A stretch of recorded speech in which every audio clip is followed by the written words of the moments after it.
Alors, rebonjour, bienvenue.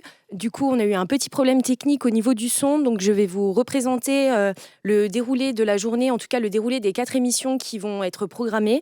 Alors, tout d'abord, nous allons commencer tout de suite par l'alternance, donc expliquer les différentes formes d'alternance, les modalités de mise en œuvre, les atouts, mais également les contraintes pour une équipe pédagogique de mettre en place une formation à l'alternance. Dans un second temps, à partir de 11 heures jusqu'à 12 heures, nous aurons la validation des acquis de l'expérience. Donc, comment transformer son expérience en diplôme, les modalités de mise en œuvre et surtout l'accompagnement individualisé proposé donc, par notre équipe au sein de l'université. Ensuite, nous reprendrons donc à 14 heures avec un atelier sur se former durant sa vie professionnelle, donc les différentes modalités de formation continue, les différents types de formation, comment intégrer un parcours en formation continue et en reprise d'études. Et enfin, on finira sur les droits des actifs en formation, donc de 15h30 à 17h, parce que tout actif, durant sa vie, a comme projet de se former. Ceci s'inscrit dans la formation tout au long de la vie, et donc nous reviendrons là-dessus en fin de journée. Donc tout d'abord, nous allons commencer donc par l'alternance, un grand sujet au sein de notre université. Et donc pour cela, donc j'accueille mes deux collègues. Donc tout d'abord, Laurent Jaillet, le coordonnateur technique et fonctionnel du CEFCA, et mon collègue Franck Dubois, donc chargé de formation, qui vont pendant cette émission vous présenter donc l'alternance, les différentes formes, les différents types de contrats, quel type de formation, quel type de public, mais également aussi les modalités de mise en œuvre, comment concevoir une formation à l'alternance, comment adapter une formation déjà existante à l'alternance.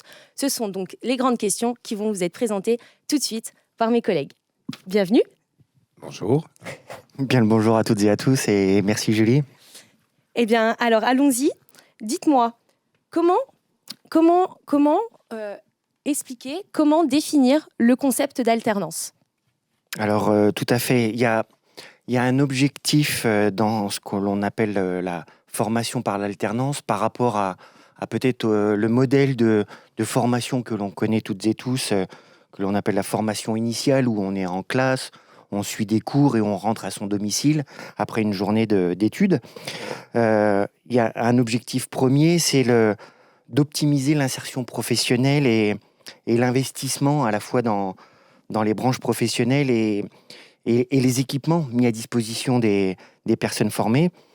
Et l'objectif, c'est vraiment d'aménager par la pratique le retour d'expérience, des temps d'enseignement et des temps en entreprise, en structure, pour expérimenter, tester, vraiment être en capacité d'observer et de proposer une amélioration continue, à la fois de ses connaissances, de ses savoirs, et en même temps de répondre aux besoins de la structure d'accueil de l'employeur pour l'étudiant qui va être donc en alternance entre des temps de formation et des temps de pratique professionnelle qui peuvent être sur différents rythmes. On peut avoir des rythmes quelques jours en enseignement, quelques jours sur la semaine en entreprise. Ça peut être une semaine, 2 semaines, selon les rythmes, les besoins. Par exemple, aussi des objectifs de formation où on a besoin d'avoir une immersion pleine et totale ou la nécessité d'organiser des événementiels ou à travailler sur des projets importants. Donc, on est vraiment sur un rythme alterné entre des temps d'enseignement, d'acquisition de connaissances, de faire savoir, de savoir-faire, et des temps de pratique et de retour d'expérience. Et c'est l'originalité de cette formation par l'alternance. Okay. Laurent ? Donc, l'alternance prend plusieurs formes, ce qui peut entraîner des confusions. On a souvent des confusions dans les termes. L'alternance, donc, c'est un principe pédagogique, c'est un principe d'acquisition d'un savoir et d'une culture du monde professionnel. Et comme l'a dit Franck, ça passe par un statut salarié. Donc, qui dit alternance dit contrat. Et l'alternant, le jeune apprenant, le jeune et le moins jeune, signe, c'est le premier acte d'intégration dans le système, signe un contrat de travail. qui est souvent un CDD. Et il existe plusieurs types de contrats d'alternance. Et souvent, quand on pense alternance, on pense apprentissage. L'apprentissage, c'est un des contrats qui permettent l'alternance. C'est un vieux contrat, ça date de 1919, le contrat d'apprentissage. C'est une vieille formule, héritée de tout ce qui est les corporatismes et les compagnons du Tour de France et ainsi de suite. Et puis, il existe un deuxième type de contrat d'alternance qui est le contrat de professionnalisation, qui lui, en 2004, remplaçait un contrat qui le précédait, qui était un contrat de qualification, sachant que contrat d'apprentissage et contrat de professionnalisation n'étant pas financés par les mêmes biais, ne sont pas éligibles pour les mêmes personnes. On verra ça un petit peu plus tard. Et il existe une troisième forme d'alternance qui est ce qu'on appelle, ce qu'on appelait avant la période de professionnalisation, qui s'appelle maintenant la PROA, et qui est destinée à des salariés qui sont déjà dans l'emploi, en CDI ou en CDD consolidé ou en contrat aidé, et qui leur permettent de suivre une formation et une montée en compétences par le biais de l'alternance, c'est-à-dire en alternant entre leur lieu de travail et le lieu de formation. Ok, d'accord. Et du coup, niveau organisme, est-ce que vous pouvez nous expliquer quels différents organismes peuvent proposer de l'alternance? Tout organisme de formation peut concevoir et créer un parcours en alternance? Alors, il y a une déclaration des organismes d'alternance. Je pense au centre de formation par l'alternance. Il y a le centre le CFA du supérieur de Bourgogne. Je pense au CFA de l'Université de Bourgogne. Il y a des CFA de branche. Je pense par exemple à l'AFPI pour les métiers de l'industrie. Il y a le CEFCA qui propose des formations notamment en contrat de professionnalisation. Donc voilà, tous les organismes de formation ne peuvent pas de prime abord proposer de l'alternance, mais ils peuvent s'enregistrer pour pouvoir proposer des formations organisées autour de l'alternance et de cette réglementation spécifique. Ok, d'accord. Donc je comprends bien, contrat de professionnalisation sera géré donc par le CEFCA et les contrats d'apprentissage donc seront gérés par un centre de formation des apprentis, donc un CFA. Donc par exemple, nous avons donc à l'Université de Bourgogne le CFA de l'université et donc du coup le CFA supérieur de Bourgogne. Tout à fait. Très bien, j'ai tout compris, super. Et donc du coup cette année, vous pouvez nous donner quelques chiffres sur le nombre d'alternants que nous avons à l'université? Alors oui, c'est évolutif, puisque on a pu signer des contrats, les contrats d'apprentissage pouvant se signer jusqu'à 3 mois après l'entrée en formation. Les derniers ont été enregistrés très récemment, il y a 1 mois et demi. Actuellement, on est à peu près à 1700 alternants, 1770 alternants à l'université pour cette année 2021-2022. Et puis, globalement, il y a un tout petit peu moins de 340 apprenants qui sont en contrat de professionnalisation dans presque toutes les filières, à part la filière MEF, qui est un peu particulière, mais dans toutes les autres filières, on a ce type d'organisation. Et en ce qui concerne les apprentis, on a 360 apprentis avec nos CFA partenaires, banque, AFPI, sport et d'autres. On a une très grosse cohorte, 880 apprentis qui sont enregistrés et qu'on accompagne avec le CFA Sup de Bourgogne, qui est un partenaire depuis longtemps. Et puis, depuis 2 ans, suite à la réforme de la loi de 2018, l'Université de Bourgogne a créé son CFA, qui est porté par le CFK. Et cette année, on a 190 apprentis gérés au niveau du CFA du CFA UB, excusez-moi, en sachant que le CFA gère la partie contractuelle du contrat d'apprentissage et gère la partie facturation de la formation auprès des organismes financeurs.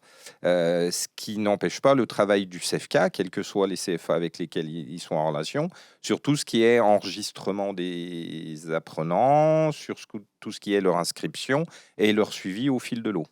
Donc c'est un partenaire complémentaire dans la formation. Ok, très bien. Merci pour ces chiffres. Et donc, du coup, je vais me rapprocher, moi, des questions en direct. Est-ce que nous avons des questions ?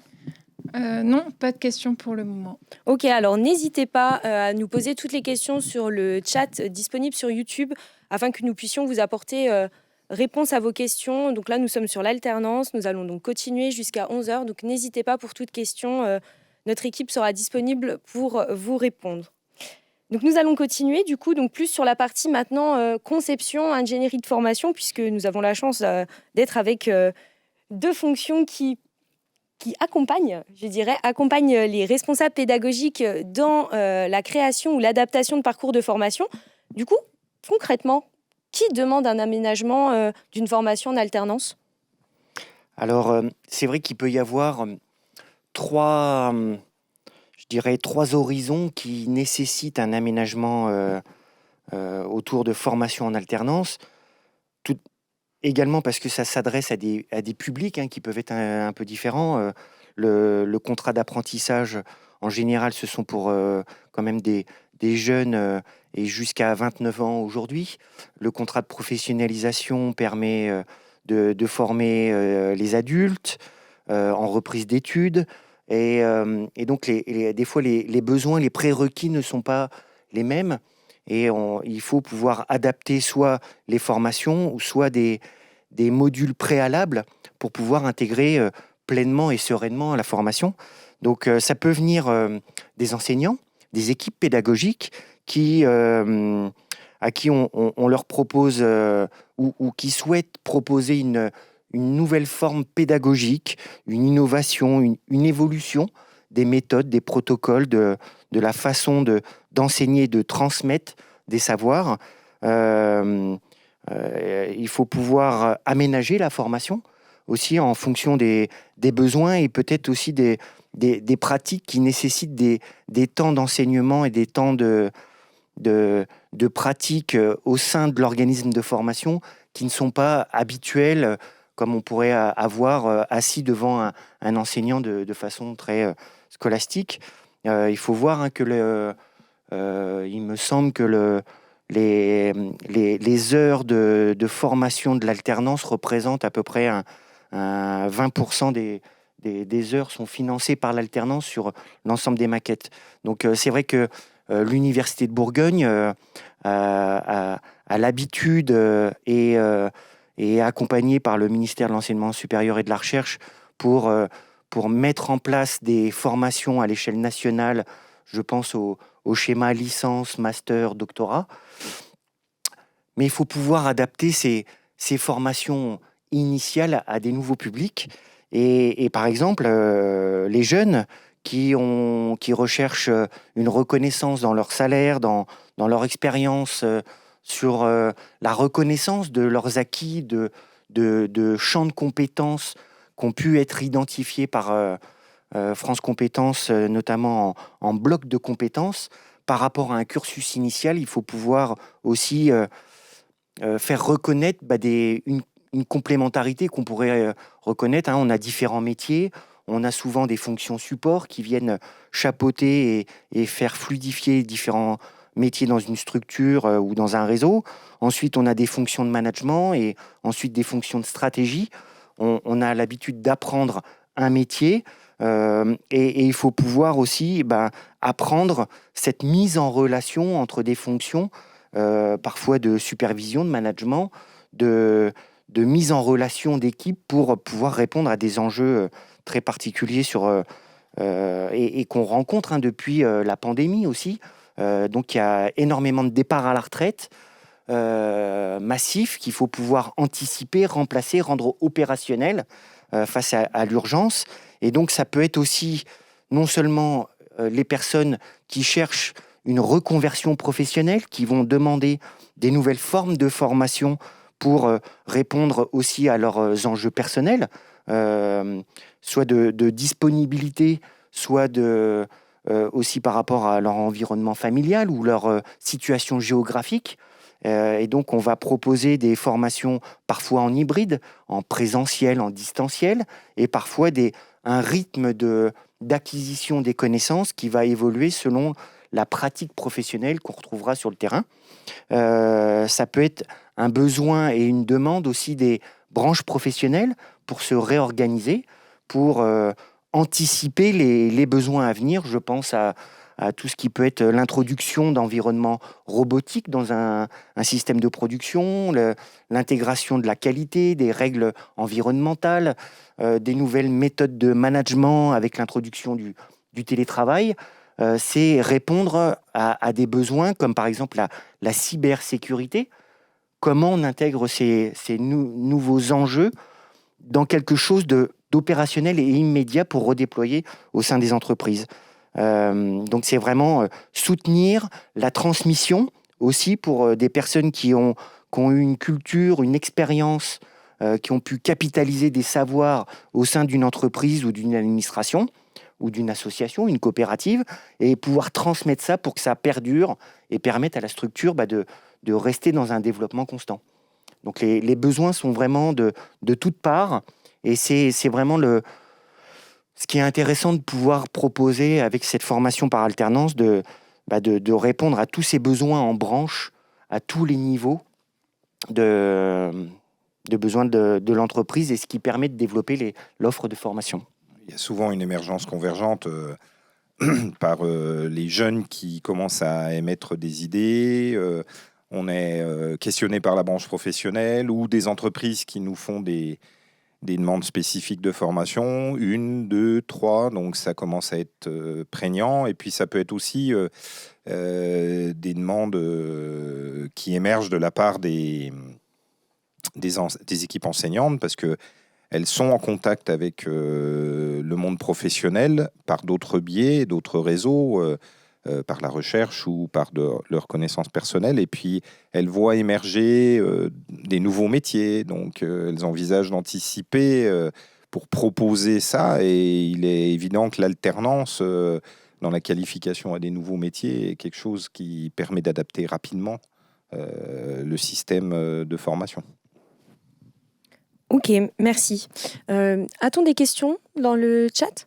Oui, une question. Comment sont accompagnés les étudiants dans leur recherche d'alternance ? Alors, globalement, c'est la convergence de plusieurs actions. On n'a pas obligatoirement des réseaux systématiquement mis en place et puis pour gérer les propositions d'emploi. Il faut que la formation soit un peu connue dans son ouverture à l'alternance pour qu'on commence à avoir des entreprises. Donc des formations qui sont ouvertes à l'alternance depuis longtemps, on a des entreprises qui viennent proposer des offres d'emploi directement, souvent aux équipes pédagogiques, quelquefois par le biais du CEFCA. Mais on met en commun nos fichiers, ce qui fait que quand on a des jeunes qui ont candidaté et qui ont été retenus, on a la possibilité de leur transmettre l'information. Et en fait, l'information qu'on transmet, c'est une information où très souvent, une fois que la candidature du jeune a été retenue, on transmet le CV aux entreprises qui, elles, prennent contact avec les jeunes et qui gèrent le recrutement. Et on transmet toujours plusieurs CV. On ne transmet pas qu'un seul CV. C'est-à-dire qu'on ne passe pas un étudiant à tel endroit, un autre étudiant à tel endroit de façon volontaire. On a aussi, parce que c'est une démarche pédagogique, le fait qu'on laisse les candidats chercher leur entreprise. Et à ce titre-là, on les accompagne sur l'élaboration de leur CV et de leur lettre de motivation, parce que ça fait aussi partie de la recherche. Donc, il peut y avoir un accompagnement sur un référencement des offres d'emploi existantes, et puis un accompagnement sur les outils qui permettent la recherche d'emploi, et donc la mise en place de la temporalité de l'accompagnement. En complément, c'est vrai que il peut y avoir des équipes pédagogiques qui ont déjà un réseau, qui ont déjà des connexions, des demandes. On peut avoir des demandes très particulières. Je pense à depuis la situation internationale, des besoins énormes dans les métiers de la communication, les nouveaux moyens de production et qui nécessitent de faire des transferts sur des études de matériaux, par exemple, dans les réseaux d'ingénierie. On va également accompagner les étudiants et les apprenants à obtenir une posture pour se présenter au mieux à leur futur employeur. On n'est plus du tout plus simplement comme une recherche de stage, mais on va donc accompagner sur un bilan de compétences et une mise en avant des qualités, des enjeux, bien aussi permettre aux apprenants de prendre conscience des objectifs de la formation qu'ils vont suivre et cet apport qu'ils vont donner à leur futur employeur. Donc on les accompagne, on peut les recevoir de manière individuelle et aussi pour leur permettre de s'entraîner et de voir si leur façon d'aller rechercher une alternance en structure publique ou privée est la bonne, pour leur donner tous les atouts. Et un des avantages de l'Université de Bourgogne, c'est que c'est une très grande structure qui bénéficie d'un pôle formation vie universitaire avec un career center, des équipes qui sont dédiées à l'information, à l'orientation de tous les apprenants, de tous les étudiants de tout âge, à tous les niveaux de formation sur l'enseignement supérieur ou à partir du niveau baccalauréat ou capacité en droit ou diplôme d'accès aux études universitaires. Ok, eh bien merci pour cette réponse à la première question de ce chat. N'hésitez pas, nous sommes là toute la journée pour posez-nous toutes vos questions et nous répondrons au fur et à mesure de ces émissions. Donc du coup, nous avons une autre question ? Ah, pardon, excusez-moi. Oui, une autre question. Quelle différence y a-t-il entre contrat d'apprentissage et contrat de professionnalisation pour une entreprise et un étudiant ? On y vient après ? C'est une réponse qu'on donnera dans la suite du propos. Ok. Donc restez attentifs. Voilà, parfait. Et donc du coup, alors pour reprendre un peu notre déroulé et notre fil conducteur, cette émission s'adresse également à des enseignants-chercheurs, à des responsables pédagogiques. Du coup, pour eux, quels seraient les avantages de concevoir ou d'adapter une formation en alternance ? Alors, il y a plusieurs avantages. On est là aussi pour montrer ce qui marche bien. On s'aperçoit que pour avoir accompagné la migration de formation vers l'alternance, au début, c'est assez difficile pour les enseignants d'avoir une mixité de public où il y a des alternants et des gens de la formation initiale. Au début, on commence souvent avec très peu d'alternants en ayant fait un gros travail d'ingénierie, d'adaptation de l'organisation pédagogique. Mais petit à petit, on s'aperçoit que les candidats et que le niveau des candidats augmente et que la qualité des candidats augmente, tout simplement parce que c'est des gens volontaires qui ciblent le fait de venir chercher une formation en alternance. J'ai même plusieurs fois eu le cas de personnes qui intégraient volontairement une formation de l'Université de Bourgogne alors qu'ils n'étaient pas de la région Bourgogne-Franche-Comté, parce que en deuxième année de master, par exemple, la typologie de la formation que eux recherchaient était faite en alternance. C'est-à-dire que, en fait, ils avaient quitté leur région d'origine où il y avait quelque chose de similaire pour venir se former par alternance à l'Université de Bourgogne. Donc, c'est un choix positif de la part des candidats et c'est souvent des candidats qui sont moteurs dans un groupe parce que justement, ils ont fait le choix de venir comme ça et que c'est vraiment un choix motivé. Ils savent pourquoi ils sont là et ils savent pourquoi ils viennent chercher cette formation par alternance. Un des seconds intérêts, c'est qu'il y a un feedback très intéressant et continu entre l'acquisition du monde du savoir professionnel acquis en entreprise et le retour des apprenants quand ils reviennent en formation, puisqu'on alterne. Et donc, il y a toujours une mise en image de ce qu'ils ont appris très rapidement dans le monde de l'entreprise. Donc, on voit évoluer professionnellement les gens de façon très, très rapide et ça rend souvent la pédagogie très dynamique. Et il y a aussi des retours pour les enseignants parce qu'ils voient tout de suite comment réagit quelqu'un dans le monde professionnel par rapport à l'enseignement qui a été donné.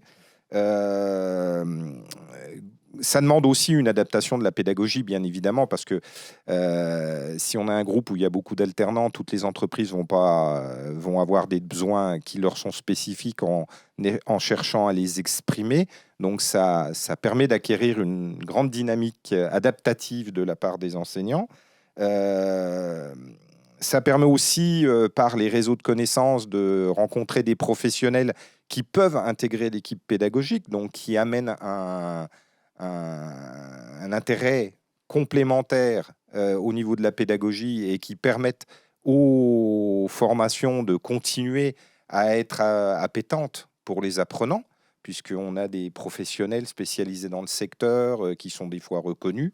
Et voilà, faut pas se cacher la face non plus, hein. Ça amène un certain confort financier au niveau de la formation et de l'UFR ou de la composante qui accueille des apprenants en formation par alternance, hein. Et puis, un autre élément qu'on ne prend pas obligatoirement en compte tout le temps, mais qui est bien à la mode actuellement. Dans le cadre des diagnostics chez ERS, un des éléments probants, si je me rappelle bien, c'est les taux de placement. Et quand on fait l'analyse des taux de placement de formation où on a eu des alternants, ça amène beaucoup de points positifs à la demande de réaccréditation d'une formation, parce qu'un alternant, quand il rentre sur le marché du travail, a de très très fortes chances, dans un suivi à 6 mois, d'avoir un CDD long ou d'avoir un CDI. Ce qui fait que ça permet, pour la HERS, d'avoir des indicateurs très positifs sur la formation. Voilà. Ah, c'est vrai, pour compléter, il ne faut pas oublier qu'il y a les exigences d'un employeur à mettre à disposition son ou sa salarié en organisme de formation, avec donc des enjeux, des besoins qui sont propres à la structure. Et c'est vrai que la formation par alternance va offrir des moments de retour d'expérience, mais également d'échange de résolution de problèmes rencontrés dans les enjeux et par l'intermédiaire non seulement des équipes pédagogiques qui sont souvent de très haut niveau académique, scientifique, enseignants-chercheurs, mais également de professionnels qui sont issus du terrain en exercice.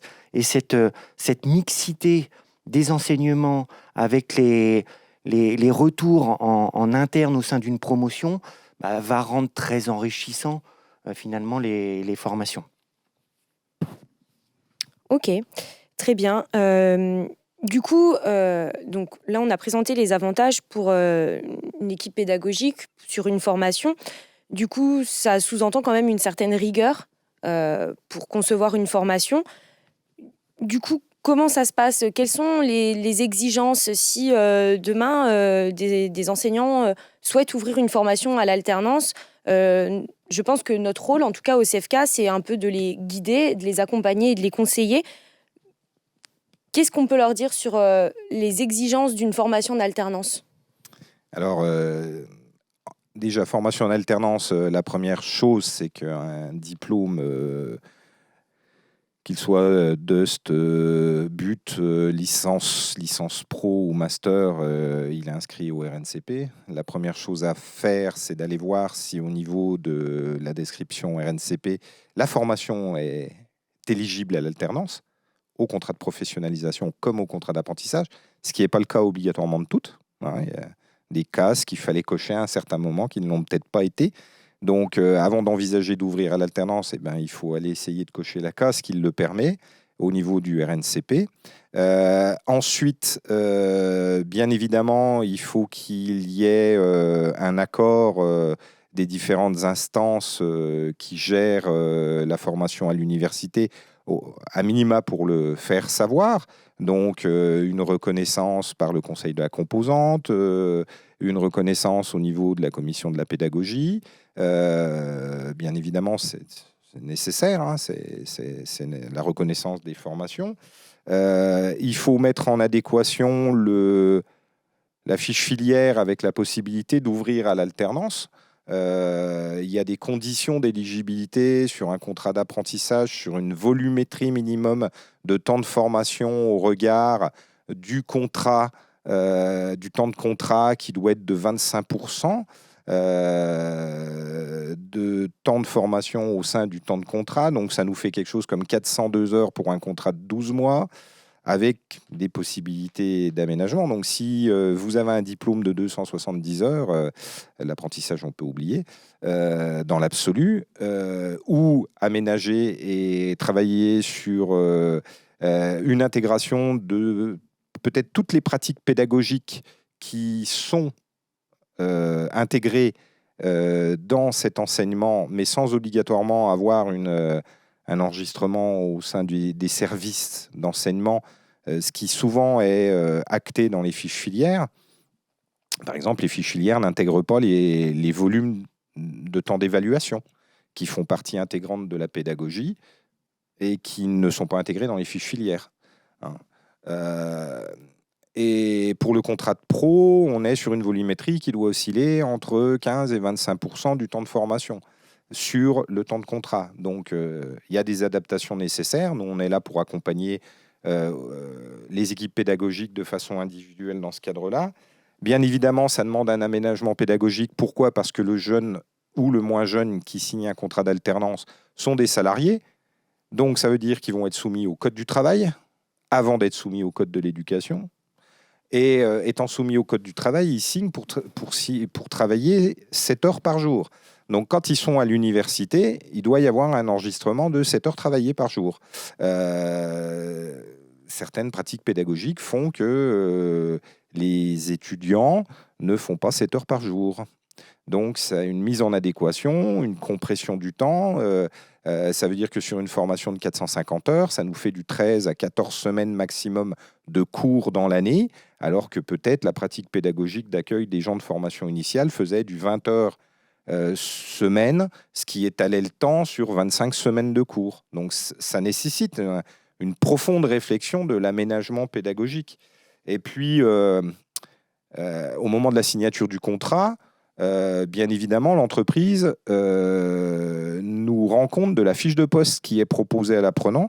Cette fiche de poste doit être validée par le responsable pédagogique ou l'équipe pédagogique, puisqu'elle doit être en adéquation entre le travail qui sera mené en entreprise et le contenu de la formation.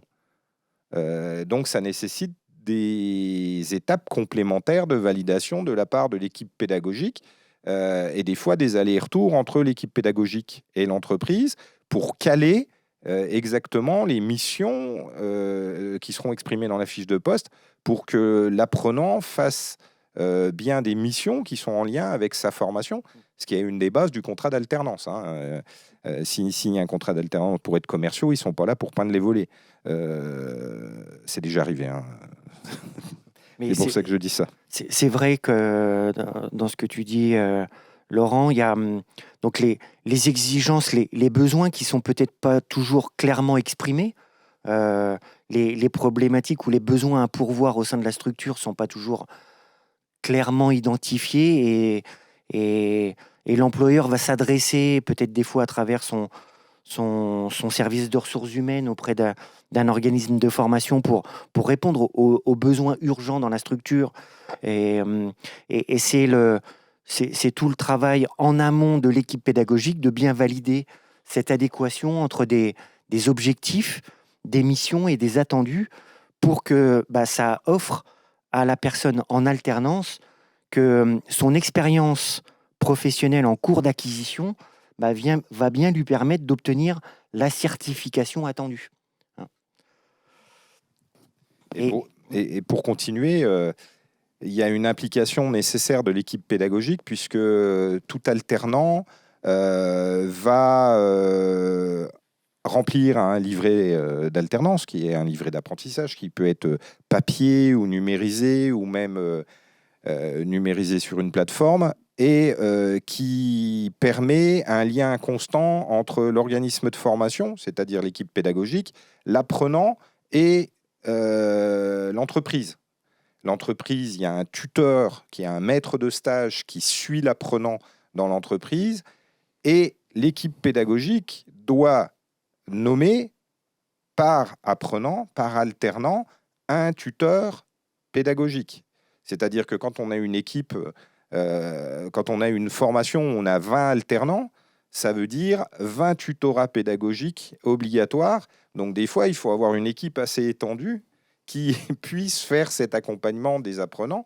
Ça nécessite aussi de mettre en place des élections de représentants des alternants, ce qu'on n'a pas obligatoirement l'habitude de faire dans certaines formations.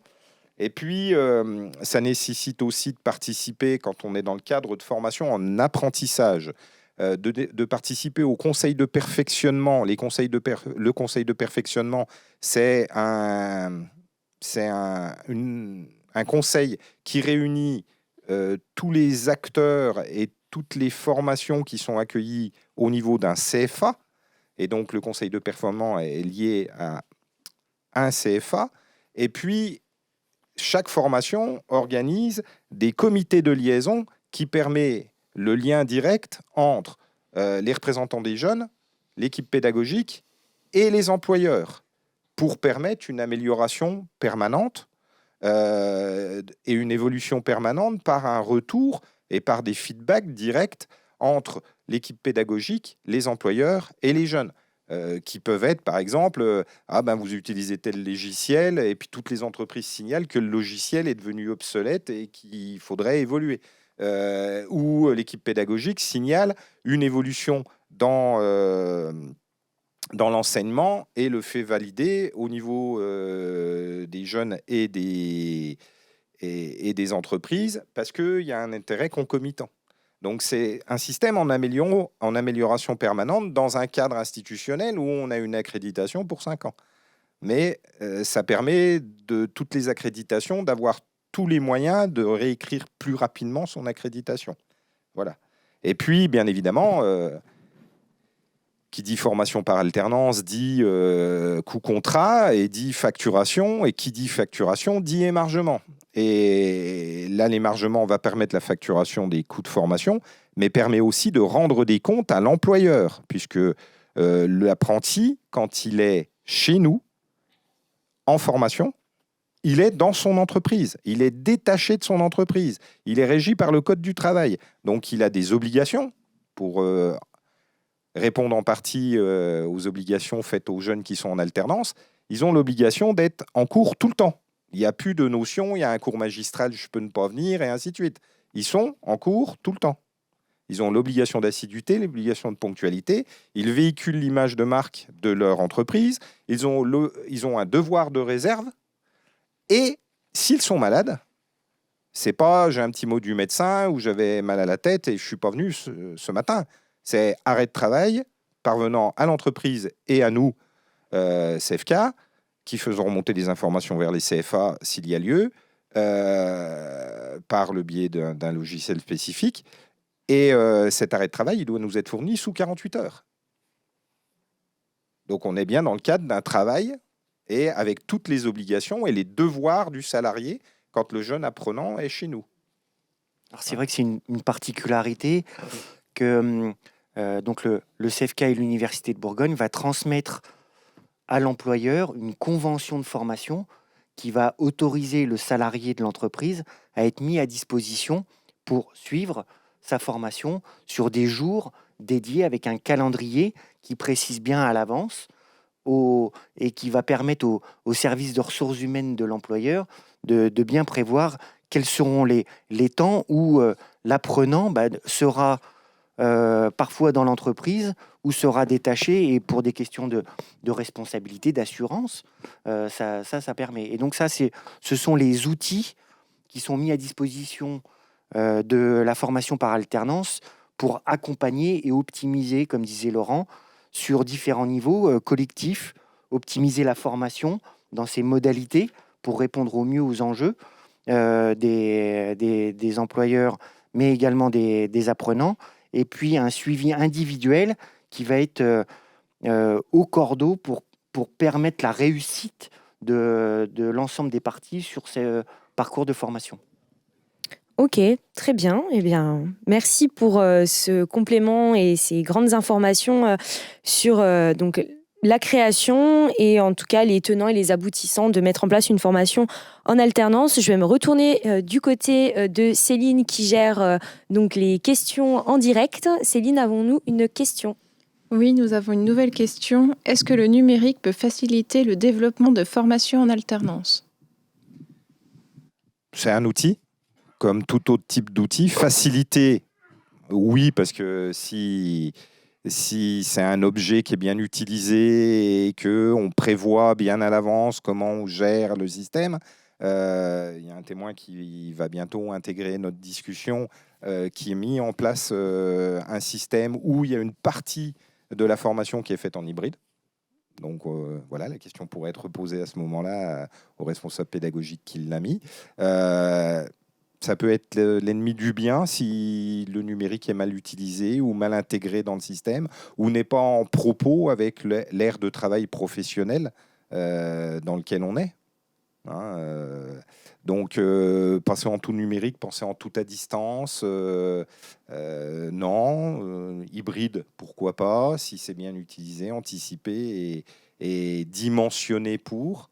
Voilà, et puis ça dépend aussi de l'appétence de l'équipe pédagogique, ça dépend du niveau de culture de l'équipe pédagogique et au regard de ces nouveaux outils pédagogiques.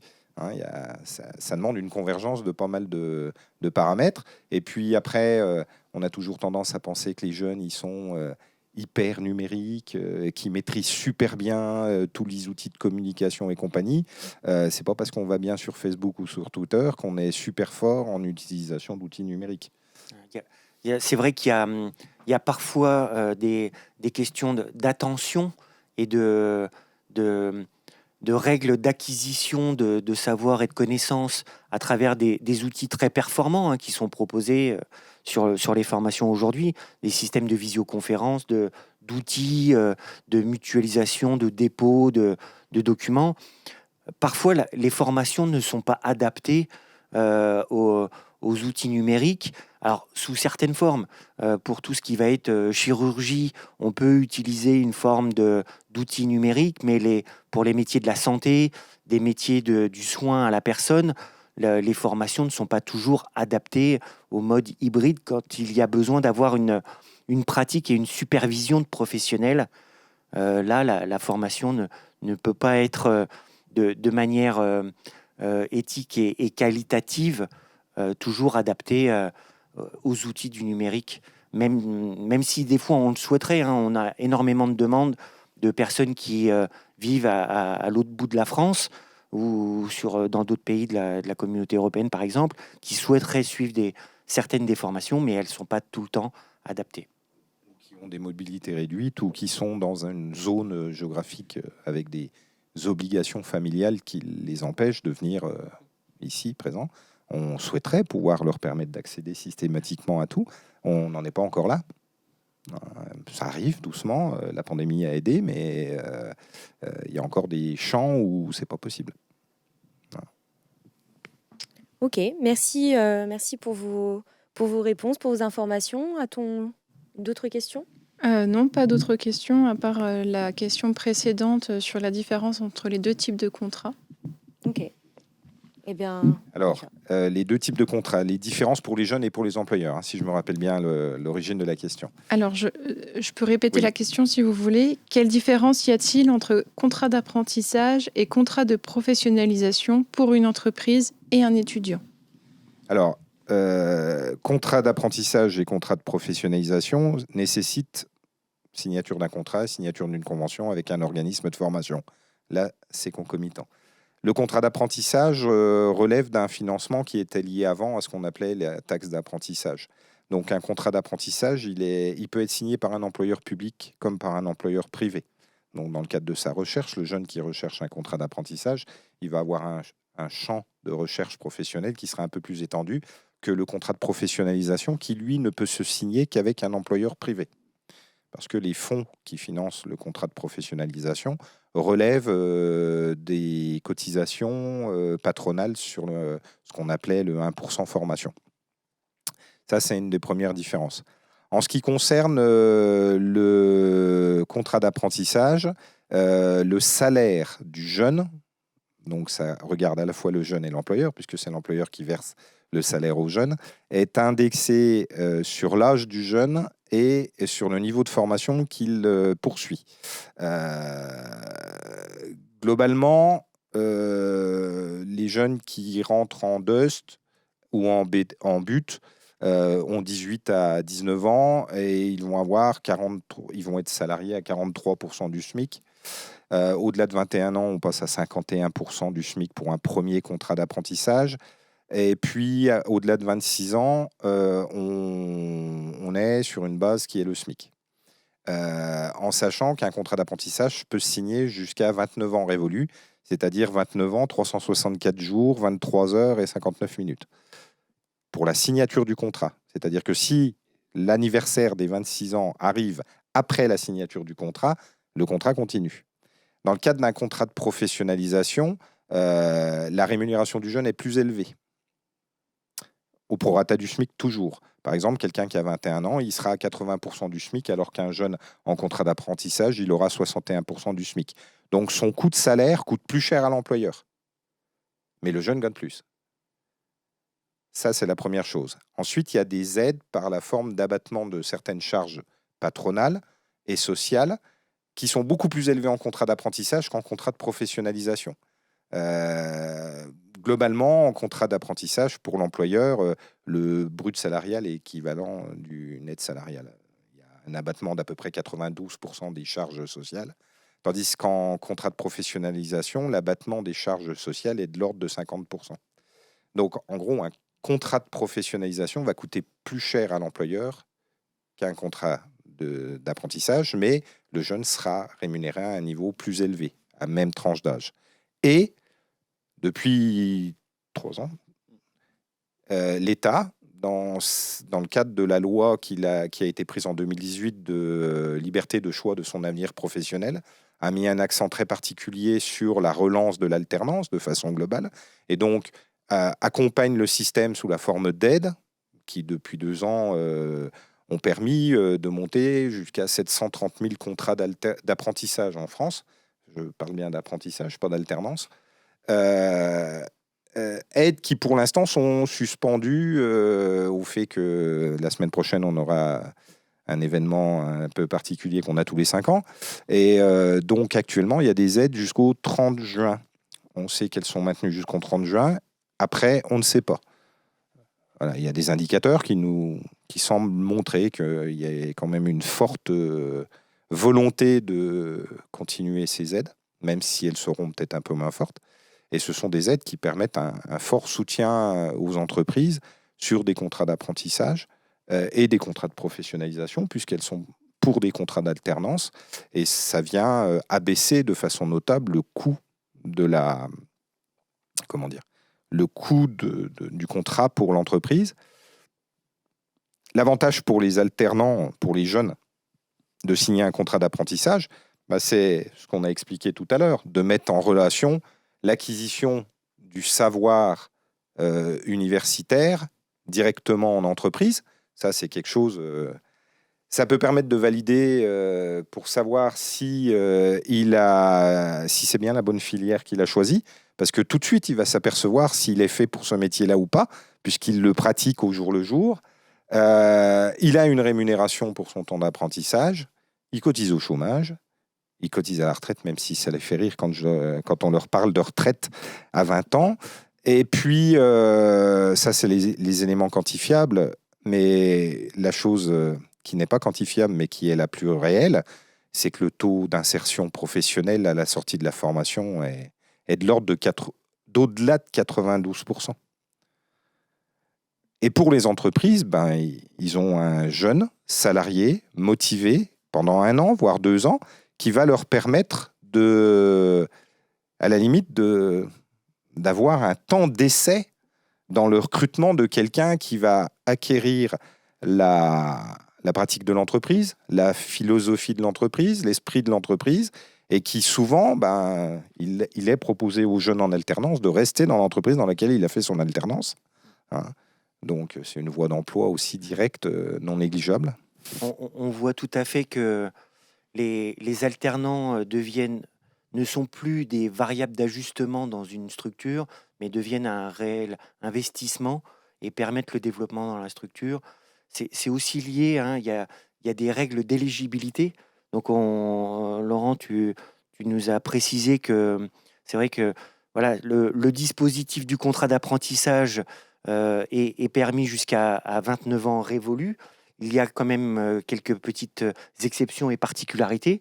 Une personne porteuse de handicap peut être éligible à un contrat d'apprentissage, un sportif de haut niveau ou une personne reconnue en démarche de création d'entreprise et en général accompagnée par les chambres consulaires.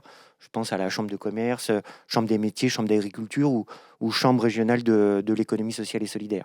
Donc ça permet à des personnes d'avoir une dérogation pour signer ce contrat de travail qui va être transmis à la direction régionale de l'emploi, la DRET, visée par la préfecture. Donc on est vraiment sur des règles d'éligibilité et, comme précisait Laurent, aussi des enveloppes liées aux cotisations des structures privées auprès de leur opérateur de compétences pour générer et optimiser leur plan de formation et leur plan de développement en interne. Et puis depuis le 1er janvier 2002 aussi, cotisation des employeurs publics. Voilà, pour un peu faire converger les obligations de chacun et le système dans la formation. Voilà. Et pour les entreprises, c'est un bon moyen aussi de se tenir au courant des avancées de la connaissance, puisque le jeune recevant un enseignement universitaire, ils ont tout de suite le retour sur le système, et ça permet des fois des bons choix stratégiques dans les entreprises. Hein. Voilà, et bien évidemment, au niveau du CEFCA, on fait aussi un accompagnement pour les entreprises. On est en contact permanent, l'ensemble de l'équipe, avec les entreprises pour les accompagner à monter les dossiers, à gérer les dossiers. C'est vrai que voilà, c'est une particularité de l'Université de Bourgogne et du CEFCA, c'est qu'on propose au bassin économique et social régional, l'université a une spécialisation intelligente avec des domaines de pointe en lien avec des pôles de compétitivité qui vont apporter une innovation technologique et de pratique dans différents secteurs. Je pense aux matériaux, sur la préservation du patrimoine, par exemple, sur la santé. Et donc, ce sont des qualités et des retours d'expérience et de scientificité que recherchent les entreprises et même les structures publiques. L'université s'appuie sur des instituts nationaux d'excellence et des grandes écoles d'ingénieurs qui viennent en appui sur les différentes branches professionnelles. Ok, merci. Merci pour la réponse. Céline, pas de nouvelles questions arrivées ? Pas de nouvelles questions. Ok, très bien. Alors, du coup, peut-être pour terminer avant l'arrivée de notre futur témoin, concrètement, quel est le rôle du CEFCA ? Alors, il est multiple, il est souvent pas visible directement. Le premier rôle, c'est bien évidemment ce qu'on a expliqué sur l'adaptation du dispositif à la possibilité de l'alternance. Tout l'accompagnement de l'équipe pédagogique sur le montage d'un nouveau projet ou sur l'adaptation d'une formation préexistante en alternance. Les chargés d'ingénierie et les chargés d'animation pédagogique sont là pour ça, pour répondre à toutes les questions, sachant qu'il n'y a pas de questions bêtes. Voilà, parce qu'on a tous des niveaux d'acculturation différents. C'est pas nous qui irions embêter les enseignants sur leur domaine d'enseignement parce qu'on en est incapable. On peut accompagner aussi tout ce qui est la communication, puisque le CEFCA est investi sur tous les salons de l'apprentissage, les salons des étudiants, l'organisation de certains job dating pour permettre le recrutement et la mise en relation d'étudiants, de candidats et de recruteurs ou de formation. Il arrive aussi qu'on ait des demandes en direct et quand il y a des questions sur l'administratif, on répond à l'administratif et on renvoie tout de suite à l'équipe pédagogique dès qu'il y a des questions sur la pédagogie parce que c'est pas notre job. Et puis, surtout l'appui administratif de gestion des contrats, de gestion de la relation avec les CFA partenaires, de gestion de tout ce qui est le budget global de la formation, de gestion de toutes les feuilles d'émargement qui permettent la facturation, qui permettent les attestations de présence des apprenants et qui permettent bien évidemment, in fine, de pouvoir facturer et d'avoir la rétrocession financière qui retourne vers les composantes. C'est un travail de fourmi qui souvent n'est pas visible directement parce qu'il vient en appui d'eux. J'ai souvent j'ai souvent l'habitude de présenter mon travail comme un travail d'intendance dans l'armée, c'est-à-dire que quand tout se passe bien, ça se voit pas. Quand ça se passe, quand il y a un petit anicroche ou un petit grain de sable, c'est là qu'on se aperçoit que le CEFCA, on lui dit qu'il n'a pas fait son travail. Quand il a bien fait son travail, on ne s'aperçoit pas qu'il l'a bien fait. C'est vrai que souvent, on vient il y a un gros volet juridique, on vient préciser le règlement sur, d'une part, le code de l'éducation, le droit du travail, ça peut être le code du commerce, parfois des réglementations qui sont obligatoirement mis en synergie, mais qui ne sont pas toujours compatibles. Et il y a les exigences de toutes les parties, et nous, on est là pour fluidifier tout ça. Donc, on va être beaucoup sur un conseil, un accompagnement, un appui en ingénierie. Hein, c'est notre cœur de métier pour vérifier la viabilité d'une formation qui serait en cours de création. Il y a de la demande, il y a une offre, mais elle est peut-être mal positionnée. Il y a peut-être à proposer quelque chose de novateur sur le fond, sur la forme. Ça peut être sur la viabilité avec une étude d'opportunité, de vraiment développer ou pas dans la balance des intérêts. Est-ce que c'est opportun d'ouvrir, de développer cette formation, par exemple? Donc, on va mettre à disposition, en fait, tous les savoirs d'une équipe immense. Hein. On est près de 60 collaborateurs au sein du CEFCA pour mettre en synergie les pratiques et proposer des retours de ce qui se passe dans l'ensemble des secteurs d'activité qui sont en gestion au CEFCA.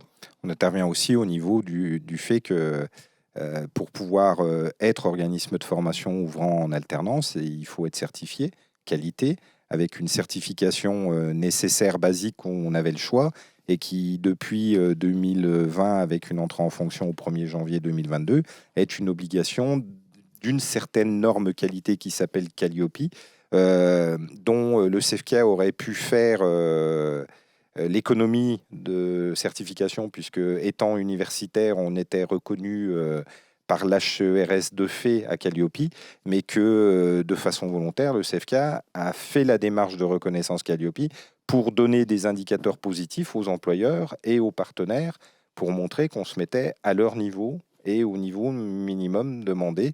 Et donc tout ça, c'est un travail où on embête un petit peu les équipes pédagogiques parce qu'on leur demande des petits trucs complémentaires parce que c'est dans le cadre de la démarche qualité une obligation. Voilà.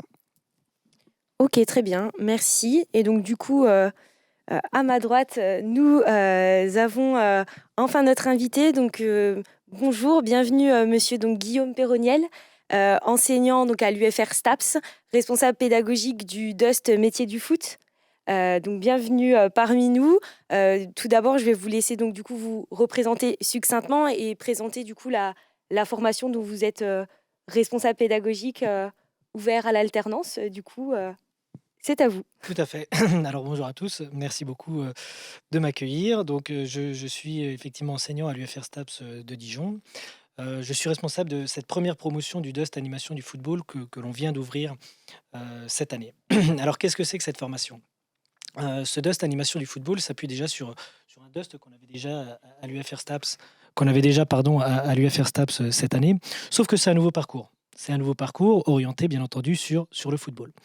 Ce qui est particulier dans cette formation, il y a au moins 2 choses nouvelles dans cette formation par rapport aux autres formations qu'on avait à l'UFR STAPS. La première, c'est bien entendu qu'elle se fait uniquement en alternance. C'est-à-dire que tous nos étudiants dans ce DUST Animation du football sont obligatoirement en apprentissage. C'est une grande nouveauté pour nous à l'UFR STAPS. Et c'est aussi une nouveauté puisque c'est le premier DUST Animation du football qui ouvre que de cette manière, on va dire en France. La deuxième chose, c'est que ce DUST, il est accessible à la fois en présentiel, mais également en distanciel. C'est quelque chose qu'on ne faisait pas forcément non plus, mais nos alternants sont bien entendu dans leur structure. Et puis, il y a des cours. Alors, il y a des cours, on va dire, obligatoires à Dijon, sur une partie de la formation. Je vous expliquerai un petit peu après lesquels. Et puis, il y a une partie de la formation qui est accessible en distanciel via l'outil Teams, qu'on utilise maintenant depuis 3 ans pour les raisons évidentes dont vous vous doutez. Mais voilà, on a profité finalement du fait d'être capable de développer le distanciel pour ouvrir notre formation finalement sur toute la France. Et aujourd'hui, on a des étudiants qui sont à Brest, à Metz, en région parisienne, à Limoges, bien entendu aussi en Bourgogne-Franche-Comté en majorité. Mais voilà, formation qui est ouverte un petit peu partout. La deuxième très grosse spécificité de cette formation, pour terminer sur la formation, c'est que c'est une formation qui est biqualifiante. Les étudiants passent bien entendu le DUST, ça leur permet de sortir avec un bac+2, mais à l'intérieur de cette formation, ils passent un deuxième diplôme qui est le BMF, le brevet de moniteur de football, et qui leur permet donc de sortir avec 2 diplômes qui sont professionnalisants au cours de l'année. Ça veut dire que dans nos cours de DUST, on a un certain nombre d'heures de cours qui sont dispensées par la Ligue de Bourgogne, on reviendra sur nos partenaires je pense, mais, et qui du coup permettent aux étudiants de valider ces 2 diplômes. Ok, merci pour la présentation du coup de la formation. Donc du coup, création de formation, vous venez de nous le dire, avec une totalité du coup des stagiaires en alternance. Du coup, vous pouvez peut-être nous revenir sur l'accompagnement qui a été fait par notre équipe, par le CFK, pour vous aider à construire cette formation en alternance. Alors tout à fait. L'idée de la formation, elle est née lors d'une réunion qu'on a eue avec mon collègue de l'UFR STAPS, Franck Tayana, à la Fédération française de football à Paris, où on a entendu effectivement qu'il y avait des UFR STAPS qui proposaient des formations DUST avec beaucoup plus de football, très orienté sur le football. Donc c'est quelque chose qui a germé dans ma tête. Et puis, après avoir réfléchi un petit peu, j'ai pris rendez-vous avec Laurent Jaillet, pour lui parler de cette idée et voir finalement comment... déjà si ça pouvait voir le jour et derrière comment ça pouvait voir le jour. Sachant que la première problématique à laquelle on s'est confronté, c'est bien entendu le financement de cette formation. Notre formation est entièrement autofinancée par l'alternance. Et ça, c'est quelque chose finalement qui est né des échanges avec le CFK, parce que s'il n'y avait pas eu l'alternance, la formation n'aurait pas pu voir le jour. Donc en échangeant avec Laurent, moi j'ai rapidement compris que pour que ça puisse voir le jour, il fallait forcément être adossé et s'appuyer sur l'apprentissage. Ça, on va dire, c'est la première étape et le premier vrai contact. Donc on a échangé avec Laurent par rapport à ça. On a regardé comment ça pouvait être mis en place par rapport à cet apprentissage. Et puis derrière, moi je me suis lancé dans la création on va dire de la maquette, ce qu'on appelle la maquette, c'est-à-dire les cours, etc. Et puis, comme il y avait cette idée du BMF, il a fallu travailler aussi avec d'autres acteurs que sont la Ligue de Bourgogne-Franche-Comté et la Fédération française de football via son organisme de formation qui est l'IFF. Donc on a travaillé finalement à 4, l'UFR STAPS, le CFK, l'IFF et la Ligue de Bourgogne pour avancer sur le projet. Ok, d'accord. Et du coup, si on recentre vraiment plus sur l'accompagnement du CFK, donc par rapport aux autres partenaires, le CFK vous a accompagné de quelle manière, enfin, jusqu'où a été l'accompagnement? Je pense plus la ligue de football, plus peut-être sur tout ce qui concerne la pédagogie ou tous les cas les cours, les enseignements. Et du coup, nous, le CFK, on était plus là en support administratif, cadre réglementaire de la formation. Ouais, bien entendu. Donc déjà quand même dès l'idée de départ, hein, dans l'ingénierie de la formation et la manière dont elle allait être montée, on a travaillé avec Laurent pour que finalement ça soit possible déjà. Et puis ensuite, alors même si c'est pas directement avec le CFK, mais pour réussir à travailler avec les autres instances, la présence du CFK elle était indispensable. Effectivement pour qu'on puisse savoir ce qu'on avait le droit de faire, comment on pouvait le faire et comment finalement on allait pouvoir conventionner avec les autres structures. Moi, mon métier, c'est pas de forcément savoir comment je peux travailler avec l'IFF, avec la Ligue de Bourgogne. Donc Laurent, pour ça, il était indispensable. Il était présent à toutes les réunions, et il y en a eu beaucoup qu'on a eu avec la fédération et la Ligue de Bourgogne pour savoir ce qu'on avait le droit de faire, ce qu'on n'avait pas le droit de faire, et par rapport à ce qu'on avait le droit de faire, comment on allait pouvoir le faire. Voilà. Et ensuite, c'est le travail autour justement de la convention qui a été mise en place avec l'IFF, puisque l'IFF et le CFA qui porte la formation. Mais voilà, il a fallu travailler sur le financement, forcément, sur qui fait quoi au niveau administratif par rapport à l'inscription des candidats et au suivi des candidats. Et finalement, l'accompagnement du CFK, il s'est fait dès le début avec l'idée, et puis il s'est fait à toutes les étapes de la création de cette formation, notamment au travers du conventionnement avec les autres structures. Ce qui était pour moi, en tout cas, et pour nous, indispensable dans la mesure où la plus-value de notre formation, c'est qu'elle soit biqualifiante. Donc, pour être biqualifiante, il fallait qu'on travaille avec l'IFF et avec la Ligue, et le CFK nous a permis de savoir comment on pouvait travailler avec d'autres instances dès lors qu'on montait une formation à l'apprentissage. D'accord. Et donc, du coup, je vais en profiter puisque nous avons également le deuxième moteur, entre guillemets, du projet avec nous. Du coup, Laurent, peut-être recueillir également ton ressenti, ton témoignage sur justement l'étape du projet, comment le projet a été construit. C'est un projet qui a été quand même qui a demandé beaucoup de travail à Guillaume, hein, parce qu'il ne met pas en avant tout le boulot qu'il a fait. Il a été rapide à monter parce que l'idée, elle a germé au moment où on a été confiné à quelque chose près, 2-3 mois avant, en me disant, voilà, on envisage de faire une formation qui serait post-bac, mais pas très haut niveau. Comment on peut faire? Donc, ayant eu l'expérience sur une demande d'un syndicat professionnel d'adapter le DUST sur un nouveau parcours, DUST qui était une formation préexistence, on avait cette solution-là qui permettait quand même de ne pas faire réaccréditer un diplôme complet au sein du ministère, puisqu'on avait déjà le parcours existant, et donc ça demandait simplement de déposer un nouveau parcours. Donc ça a permis une certaine souplesse, et déjà rien que le fait qu'on puisse dire ouais, c'est faisable. J'ai bien vu que Guillaume était tout content quand j'ai dit oui, c'est faisable, on peut y aller.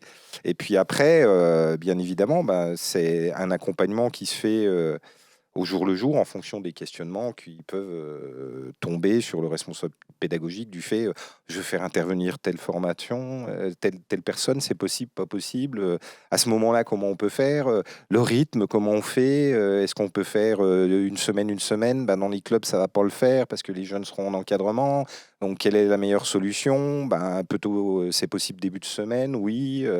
Donc, arriver au terme qu'on fait maintenant, quelque chose qui tourne sur les lundis, mardis au niveau de la pédagogie, et quelquefois le mercredi, quand il y a de la pratique professionnelle où ils viennent sur le terrain à Dijon. Et puis, est-ce qu'on peut le faire à distance? Oui, à distance, à condition d'avoir les preuves pour attester les cours qui permettent la facturation et qui permettent les rendus comptes aux employeurs. Donc, c'est une co-construction, hein. Moi, je n'ai pas été moteur du truc, j'ai peut-être été l'huile qui a fait tourner le moteur, mais le moteur, il est à côté de toi, Julie, c'est pas moi. Hein. Oui, bien sûr. Mais voilà, ce que je voulais souligner, c'est qu'en tout cas, c'est un travail, on va dire, commun entre une pédagogie qui, on va dire, construit à l'idée, à la pédagogie, en tous les cas l'enseignement, et un accompagnement et un support, en tous les cas administratif, pour justement combler, adapter une formation, en tous les cas une procédure d'alternance. Des fois réfréner les envies aussi, parce que quand on lâche la bride, des fois ils inventent des choses qui ne sont pas faisables dans le cadre de la loi, donc ramener certaines petites choses, oui, parce que le code du travail, des fois on ne peut pas y déroger. Moi, je pense que tout est faisable. Avec la volonté, et je pense que la formation, elle le prouve, on a créé quelque chose. Je pense qu'à la base, si on avait parlé de cette formation, on se serait dit qu'il y avait beaucoup de freins, et finalement, je pense qu'on a réussi à faire quelque chose de bien, quelque chose qui tourne. On a beaucoup de demandes, on a 30 places, on a sur Parcoursup plus de 1000 demandes. Donc, c'est quelque chose qui fonctionne très bien. Je crois qu'on a réussi à monter quelque chose d'intéressant et qui apporte une vraie plus-value pour tous les acteurs. Maintenant, il faut que ça continue de tourner. Il faut le faire savoir, il faut le pérenniser. Il y avait une appétence des clubs au début. C'est ce qui a aussi confirmé l'idée de Guillaume, bien évidemment, comme il est en lien avec le monde professionnel du football. Quand il en a parlé de son projet et qu'il a eu des retours positifs, ça a été un élément moteur. Parce que si dans le monde des clubs, on lui avait dit non, on n'a pas besoin de ce type de choses et tout ça, il ne serait peut-être pas allé. Donc il y a aussi cette validation. C'est pour ça que tout à l'heure, je disais que c'est de la co-construction, quoi. Il y a une convergence de l'idée de l'équipe pédagogique, des jeunes qui répondent, puisque la première année, sans du tout faire de communication explicite sur Parcoursup, puisque c'est une formation post-bac, donc qui est éligible par le biais de Parcoursup. Il y a eu 450 demandes. La première année, sur il y a plusieurs étapes dans Parcoursup, on a eu plus de 1400 demandes en tout. Voilà, donc sans communiquer. Donc là, on a communiqué un petit peu plus cette année. Et puis le bouche à oreille, les clubs qui se causent, qui se rencontrent, qui disent ce jeune-là, j'ai un apprentissage, ou cette jeune-là, parce qu'il y a... on a 5 filles cette année dans la formation. On essaye d'encourager au maximum le développement du football féminin, aussi la formation des éducatrices. Donc, on met en avant justement notre public féminin. Et je souligne ce que Laurent évoque, ce côté rapport avec les clubs. Pour nous, c'est quelque chose qui est indispensable, et c'est aussi pour ça qu'on fait en sorte de se déplacer au moins une fois par an, mais une fois côté université et une fois côté Ligue de Bourgogne, pour voir nos apprentis. Donc, je vous ai dit, on en a à Brest, on en a à Quimperlé, on en a à Limoges, on en a à Orléans, on en a plusieurs à Paris, on en a à Metz. Donc ça fait des beaux trajets, mais on est persuadé aussi que pour que ça fonctionne, il faut bien accompagner nos alternants. C'est la clé. Et c'est ce qu'attendent les clubs de toute façon, pour que derrière, il puisse y avoir une professionnalisation, parce que ça reste vraiment l'objectif de la formation. Ok, d'accord. Merci pour vos 2 retours.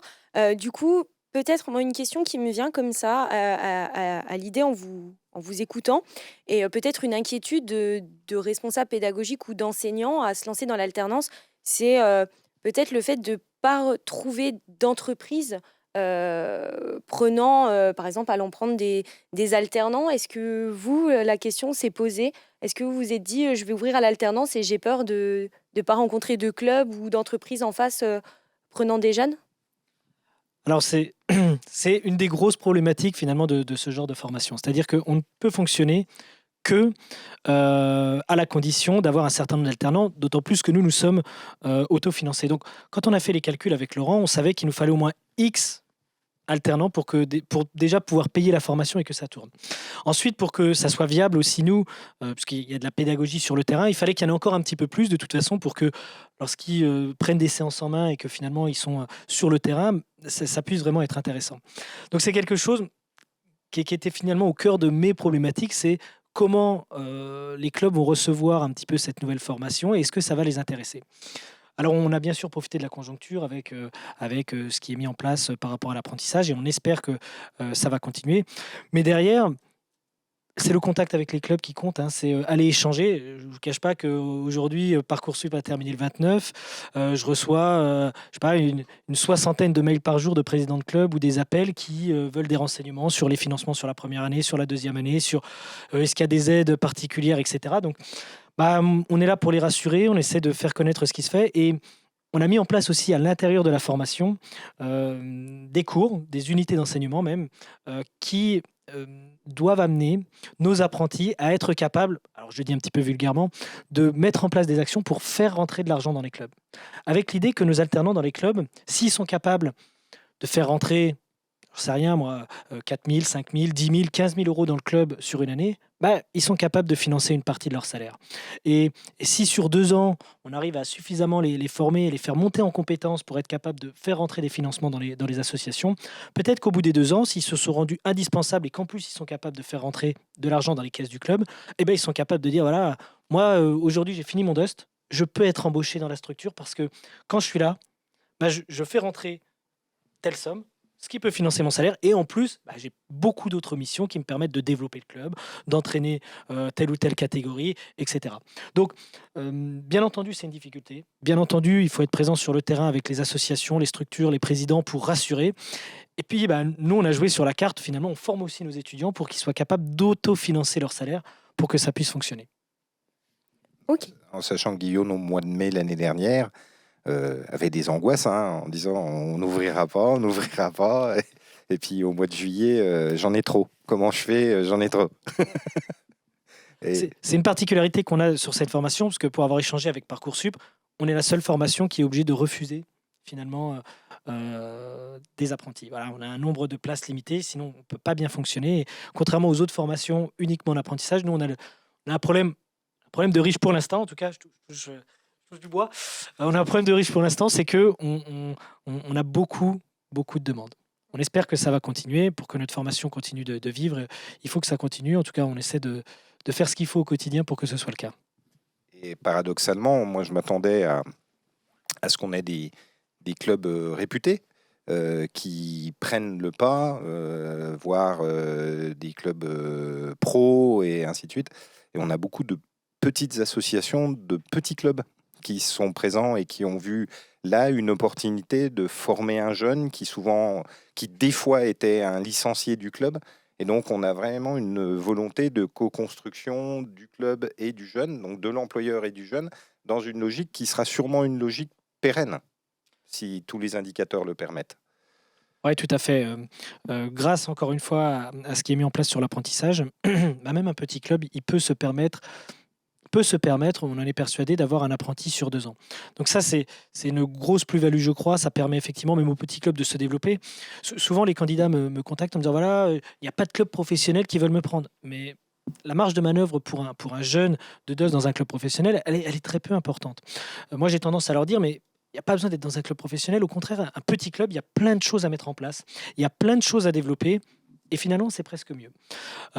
L'autre élément, c'est que dans les clubs très structurés ou dans les clubs, on va dire, en tout cas dans les clubs professionnels, ils ont déjà des organismes de formation eux-mêmes dans lesquels ils mettent finalement leurs apprentis pour diverses raisons. Et donc, pour l'instant, on les touche très peu.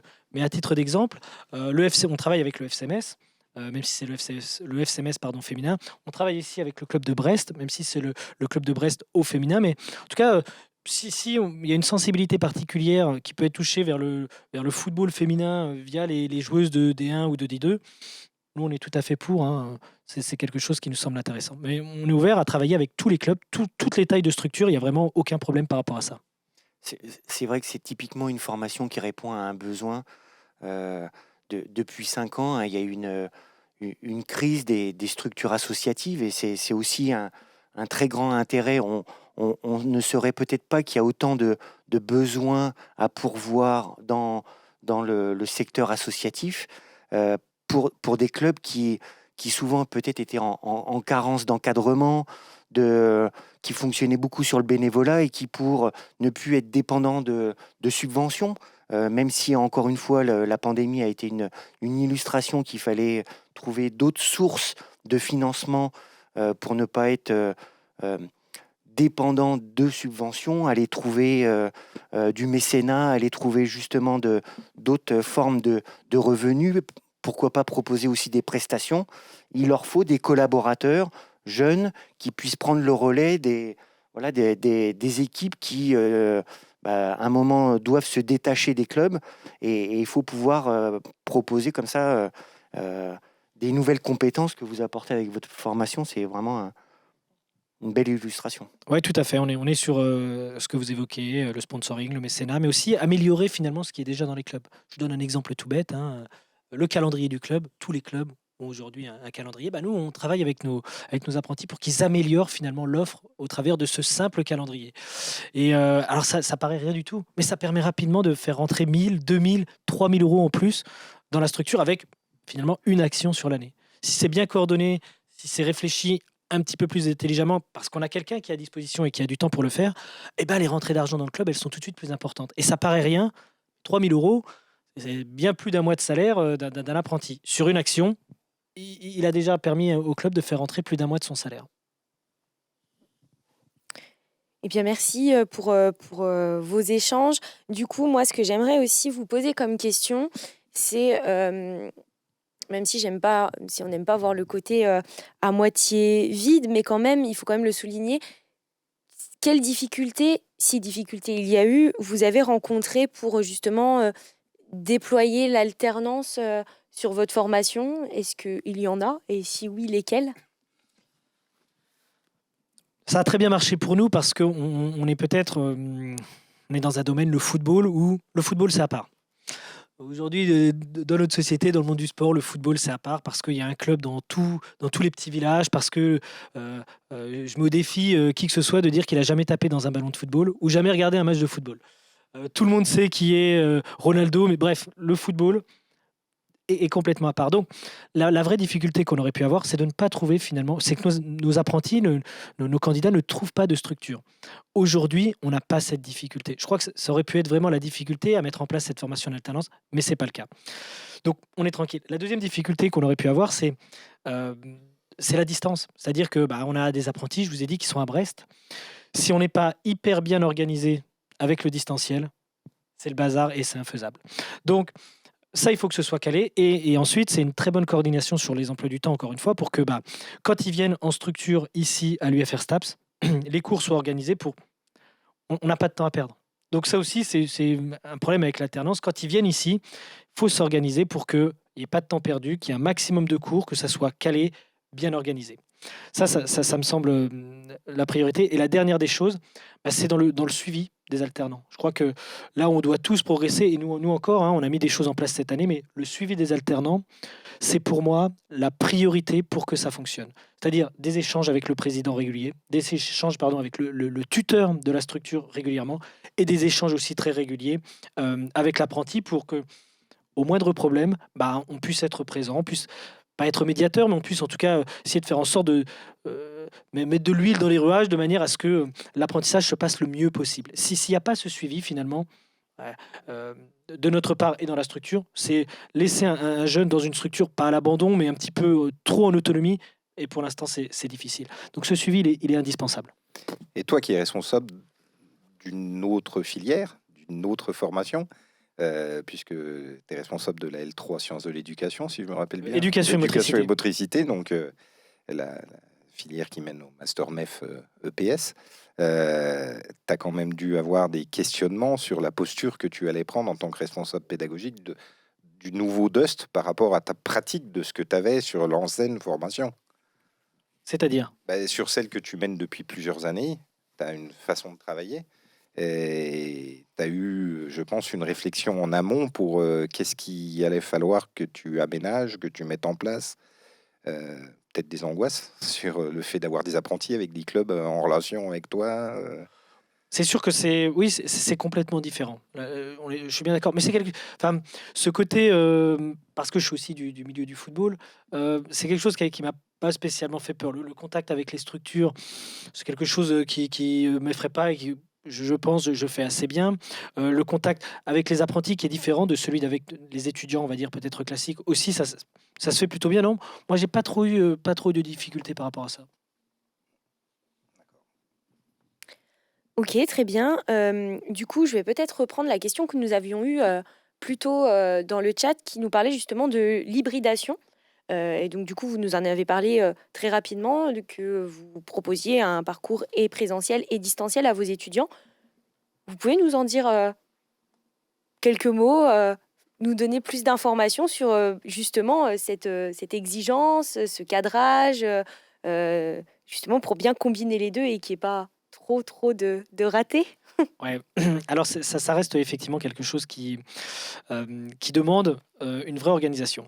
Nos apprentis viennent environ 10 fois dans l'année sur le site, ici à Dijon, parce que les cours de BMF se font obligatoirement en présentiel. Donc ils sont là 10 fois pardon, pendant 1 jour et demi, 2 jours, et nous on greffe à chaque fois un jour avant si on peut, un jour après, pour les avoir aussi un petit peu en présentiel. Parce qu'on ne va pas se mentir, hein, on se rend bien compte avec les étudiants qu'on a dans les filières classiques, mais avec nos deux aussi, que rien ne remplace le présentiel. Pour nous, c'est une évidence. Néanmoins, comme ils peuvent pas être tout le temps là, parce que ça coûte très cher, parce qu'aussi la volonté des clubs, c'est que même s'ils sont en cours la journée, ils puissent le soir, par exemple, entraîner. Et s'ils sont à Dijon, c'est pas toujours possible. Donc ce distanciel, il est quand même demandé par les clubs et il est indispensable. C'est pas toujours facile. Parce qu'on se rend compte aussi que il y a beaucoup moins d'attention, il y a beaucoup moins de participation de la part des étudiants sur le distanciel. Ça nous semble évident. Donc, moi, je demande aux enseignants, mais ils le font naturellement, d'essayer d'être le plus dynamique possible, d'essayer de questionner au maximum, de les amener à travailler peut-être des fois en sous-groupe à l'intérieur des cours. On est en distanciel. Ça n'empêche pas d'avoir des petits temps de travail en sous-groupe où les étudiants se contactent autrement, le téléphone, d'autres réseaux sociaux, ou alors on crée des sous-groupes sous Teams pour qu'ils aillent travailler dans des classes sous Teams avant de se retrouver. Donc, c'est difficile. On va pas se mentir, ça nous semble pas idéal, mais on essaie de le faire sur les cours. On choisit finalement les cours qu'on fait en distanciel et les cours qu'on ajoute en présentiel parce que préférer que tout soit en présentiel, mais de par la diversité des lieux d'apprentissage de nos jeunes, on n'a pas le choix. On sait que pour que ça fonctionne, au regard de la demande des clubs, parce que nos premiers interlocuteurs, ce sont aussi les clubs et leurs besoins et leurs demandes, on sait qu'il faut cette hybridation.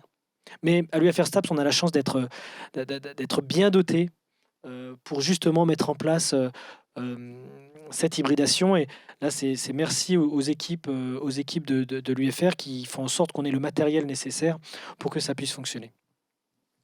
Ok, très bien. Merci pour votre retour et je pense complétera les informations données par mes collègues sur l'hybridation de la formation.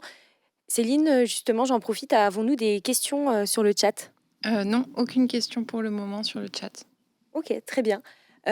Du coup, peut-être Franck, Laurent, des éléments pour rebondir avec notre témoin? Oui, Guillaume l'a démontré. La démarche pour lui, c'était une création d'une formation, d'une idée de formation, ou la démarche d'une adaptation d'une formation à l'alternance passe obligatoirement par un délai de réflexion, un délai d'adaptation. Donc, c'est pas au mois de mai qu'on se dit je vais ouvrir en alternance au mois de septembre. C'est infaisable dans la communication, dans la recherche des partenaires, dans l'adaptation du parcours, dans toutes les questions à résoudre au niveau juridique, institutionnel, passage devant les commissions. Il y a une inertie qui fait que c'est un garde-fou qui peut être bien aussi pour pas répondre à des effets de mode et puis mettre en place quelque chose qui demande beaucoup d'énergie, beaucoup d'investissement. J'ai eu quelques mails de Guillaume qui étaient envoyés très tardivement le soir, auxquels je répondais que le lendemain matin tôt, parce que voilà, c'est pas la peine d'investir du temps sur des choses qui vont pas marcher ou qui vont avoir tellement de blocages que voilà. À minima, il faut être sur un rythme d'1 an avant, quoi. 12 mois d'adaptation. Ça demande une réflexion importante, ça demande une adaptation importante. J'ai eu des enseignants qui sont venus me voir en disant je vais pas changer mon rythme pédagogique, donc l'alternance, on va faire 6 mois de cours, puis il y aura 6 mois, d'alternance après. La logique d'alternance, c'est alterner entre l'entreprise et l'organisme de formation dès le premier jour de formation. Alors après, on peut avoir des rythmes, l'UFR STAPS en est un bel exemple. Guillaume, sa formation, c'est lundi, mardi, ou lundi, mardi, mercredi, en hybride ou en présentiel, au cours de toutes les semaines. Les formations liées au management du sport, elles sont sur une logique de une semaine, 2 semaines, ou alors 2 jours et demi, 2 jours et demi.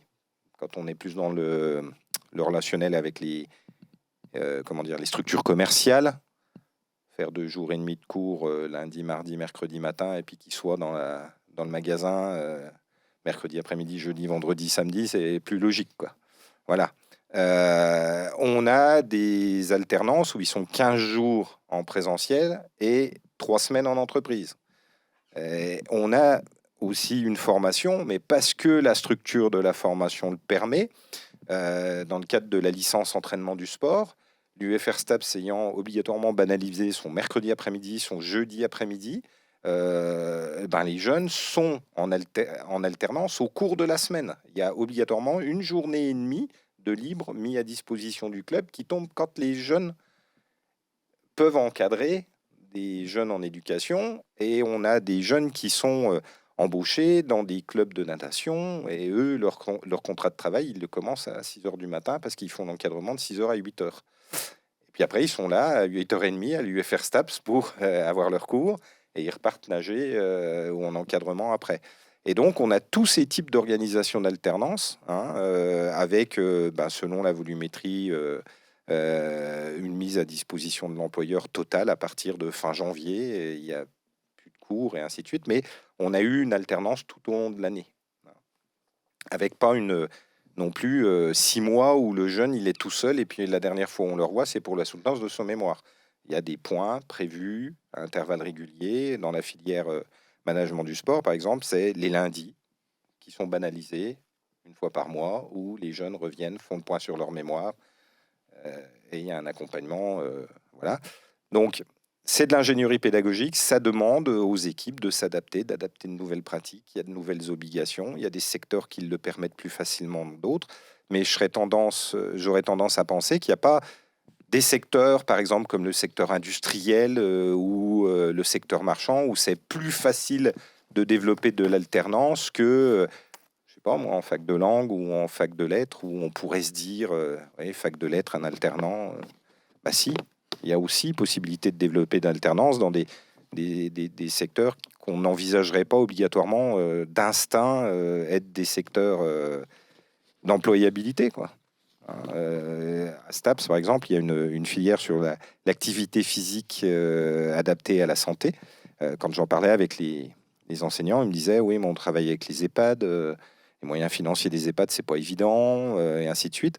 On a développé de l'alternance avec des associations, non pas avec des EHPAD, mais avec des associations qui viennent en appui, qui font du développement de tango thérapeutique, qui font du sport santé dans les univers carcéraux, des salles de sport qui font du sport santé, qui sont spécialisées là-dedans. Donc, je pense que toutes les filières, toutes les composantes peuvent développer de l'alternance. Moi, je compléterais, en résumant ce que dit Laurent. En fait, il y a 2 choses. Il faut penser à conserver la qualité pédagogique. C'est une priorité. C'est-à-dire que l'alternance ne doit pas nous amener à faire en sorte que ça soit que ça nuise à la qualité de l'enseignement et à la qualité de ce qui est apporté aux étudiants, mais il faut que ça soit gagnant-gagnant, il faut que l'entreprise ou l'association s'y retrouve. Donc il faut trouver le rythme de l'alternance qui fasse que le club s'y retrouve et est satisfait, mais en même temps que la qualité de l'enseignement reste maximale. Et c'est vrai que le rythme de l'alternance permet non seulement sur une semaine, mais sur toute une année, une immersion progressive. Il y a le temps d'acquisition des connaissances, des savoirs. Il y a un temps d'observation. On trouve de nombreux employeurs qui souhaiteraient typiquement en apprentissage pouvoir recruter 3 mois à l'avance, avant le début de la formation, son apprenti. Et les structures qui ont... C'est possible, c'est tout à fait possible. Mais des structures qui ont du retour d'expérience vont dire je vais recruter la personne 1 mois avant. Ça va permettre une immersion, une observation des besoins, des enjeux au sein de la structure.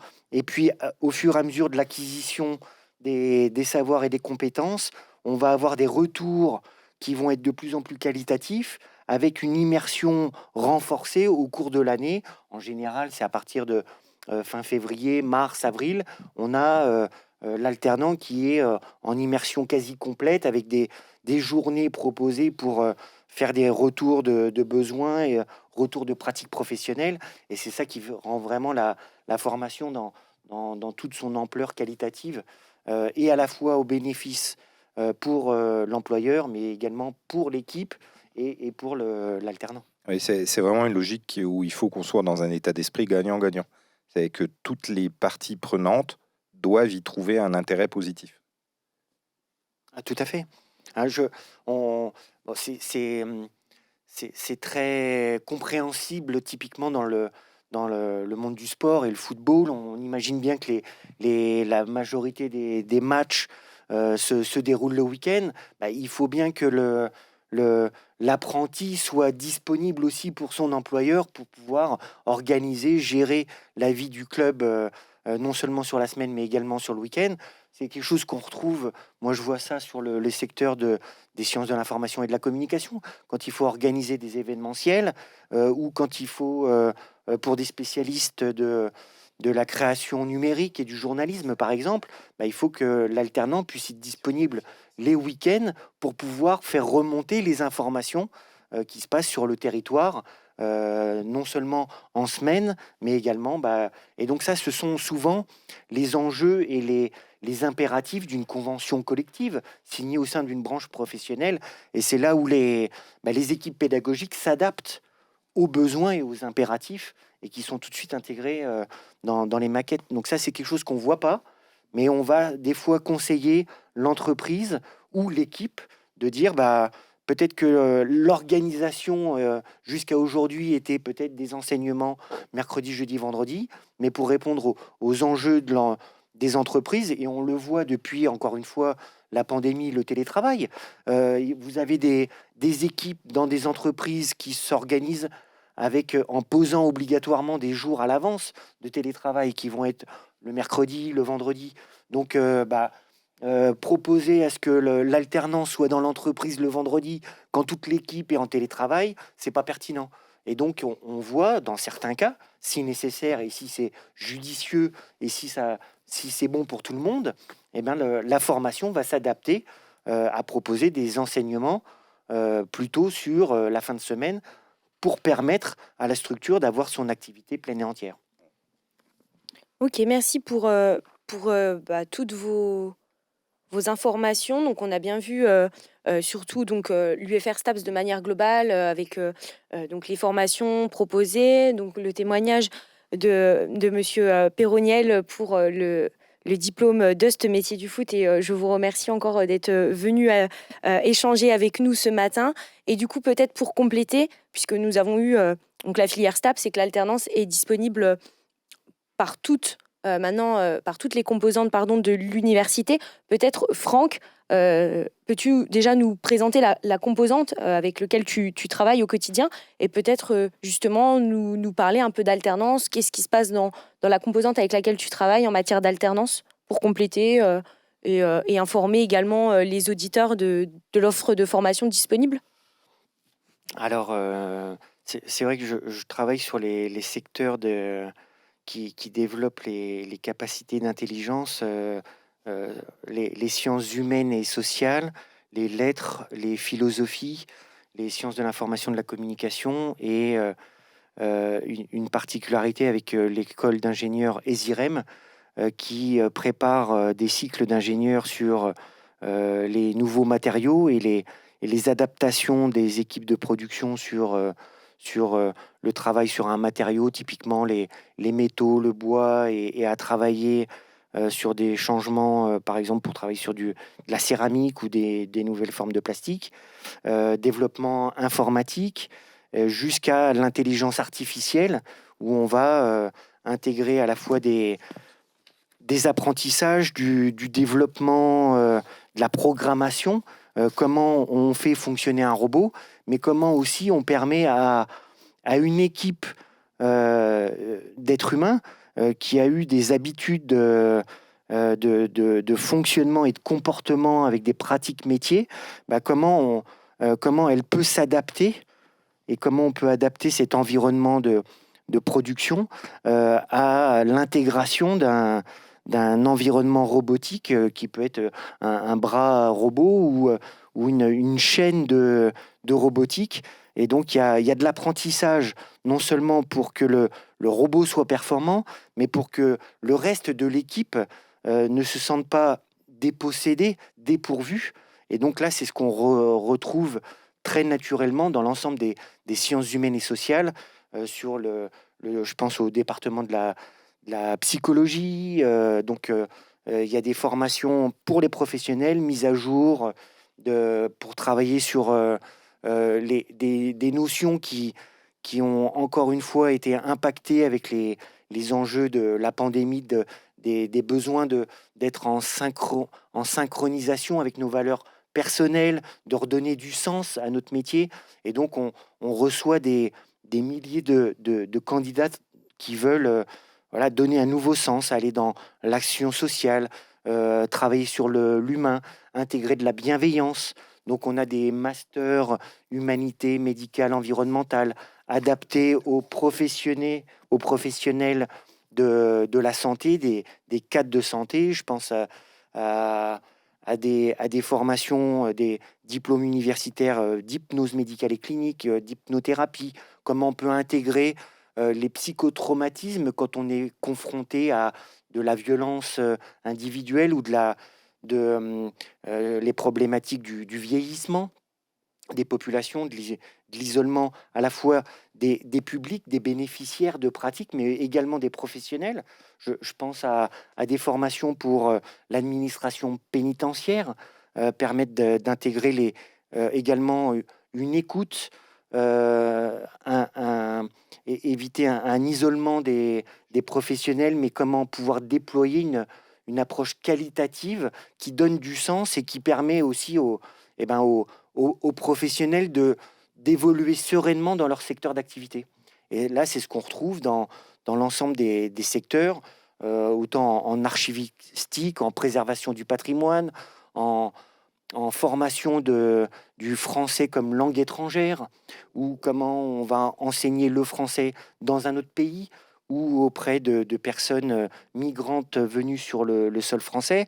C'est également comment on va introduire de la philosophie, de la sociologie et de la gestion de projet sur des enjeux socio-économiques, où on va demander, soit parce qu'il y a un évaluateur, un commanditaire public, de faire ce qu'on peut appeler du reporting, une évaluation et une pertinence de l'action qui peut être portée soit par une administration ou par délégation de service public, également une association. Et donc, toutes ces structures ont besoin de monter en compétences, soit sur des parcours assez classiques, licence, master, ou des compléments de formation avec des diplômes universitaires ou des formations courtes que l'on va proposer pour vraiment préciser et compléter un besoin en compétences, à la fois référencé au répertoire national des certifications professionnelles. Et donc, c'est tout ce panel qui est proposé sur les secteurs des sciences humaines, sociales et intelligence. Eh bien, on voit que tu maîtrises parfaitement ton secteur d'activité. Il est porté par la chose. Voilà, il est habité, il a la foi, exactement. Du coup, je vais me retourner peut-être du côté du chat en direct pour savoir si nous avons des questions éventuelles. Non, pas de questions pour le moment, tout est clair. Ok, parfait. Et du coup, moi, ce que je vous propose pour terminer, en tous les cas, dans les 5-10 minutes qui nous restent, c'est peut-être faire des cas concrets. Donc, je vais me mettre dans la peau tout de suite d'une jeune fille que je suis et qui souhaite intégrer donc une licence pro infographie paysagère. Du coup, comment vous me conseillez? Comment je dois candidater? Comment je peux chercher une entreprise? Comment se passe la mise en place de mon contrat? Est-ce que je peux faire un contrat d'apprentissage, un contrat de professionnalisation? Conseillez-moi, je suis perdue. Alors, déjà, on va échanger ensemble pour, sans faire un bilan de compétences. Ça peut être possible. On peut vous orienter vers un conseiller en évolution professionnelle, vers les équipes. C'est pas notre métier. Qu'on peut faire parfois par pratique, mais voilà, il peut y avoir plusieurs opportunités d'évolution professionnelle. Est-ce que les enjeux et les objectifs sont bien conformes, et est-ce que vous aurez les bons prérequis des fois, il faut des diplômes pour pouvoir accéder à certains niveaux de formation. Je pense si c'est un niveau master ou si pour entrer sur une licence professionnelle, est-ce qu'on va accepter un niveau bac et des fois, on n'a pas le baccalauréat, mais on peut bénéficier d'un diplôme d'accès aux études supérieures ou une capacité en droit, typiquement, qui vont nous permettre d'accéder. Donc, on peut faire un dossier de validation des acquis professionnels. Et donc, voilà, bien vérifier est-ce que c'est la bonne formation et est-ce que à 3, 5, 10 ans, ce parcours de formation va m'apporter quelque chose de plus que ce que j'ai actuellement. Typiquement, sur cette licence professionnelle aménagement du paysage, il existe de nombreuses formations comme en ingénierie paysagère, avec parfois on a connu aussi des spécificités de parcours liées à un paysage urbain. Et là, typiquement, c'est offrir des compétences d'infographie, de maîtrise des outils qui vont permettre une expression à des architectes, à des cabinets d'aménagement, d'avoir des outils performants sur un produit souvent qui est qui est financier. Donc l'idée, c'est d'échanger avec le responsable pédagogique. Est-ce que vous avez bien les prérequis ? Est-ce que le rythme de la formation va vous être adapté à vos contraintes personnelles ? On va vous accompagner aussi sur la recherche d'un employeur, de voir avec le responsable pédagogique est-ce que les missions, les attendus auprès de cet employeur et est-ce que le cahier des charges est bien respecté par toutes les parties.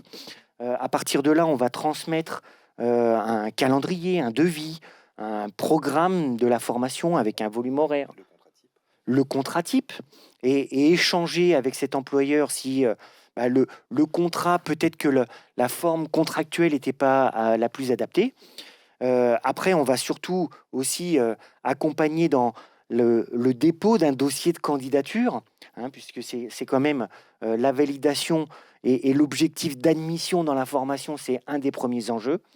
À partir de là, une fois qu'il y a donc un dépôt de candidature et une acceptation par l'équipe pédagogique, on va accompagner l'alternant sur la contractualisation, le conventionnement et la préparation à la rentrée pédagogique en transmettant les informations, l'emploi du temps, les lieux, les temps qui vont aussi pour l'employeur, les services de ressources humaines. Quand est-ce que j'aurai mon salarié dans ma structure et quand est-ce qu'il ne sera pas là, avec aussi l'équipement de cet alternant.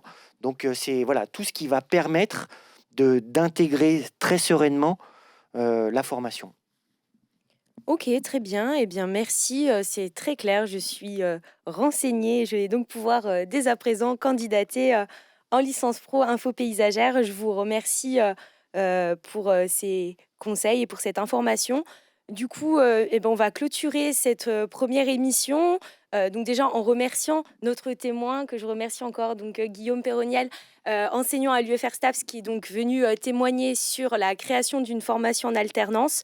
Je remercie également donc mes deux collègues Laurent et Franck pour la présentation de cette émission. Et dans tous les cas, si vous souhaitez créer une formation, développer, adapter une formation à l'alternance en tant que responsable pédagogique ou intégrer une formation en alternance en étant étudiant, la première chose à faire, c'est de contacter le service de formation continue par alternance, donc le CEFCA. Nos collègues, binômes, assistantes de formation et chargés de formation que nous sommes sont à votre entière disposition pour vous renseigner, vous guider dans votre parcours professionnel et également renseigner l'équipe pédagogique pour créer de nouveaux parcours de formation répondant aux besoins du marché socio-économique ou un besoin d'un territoire.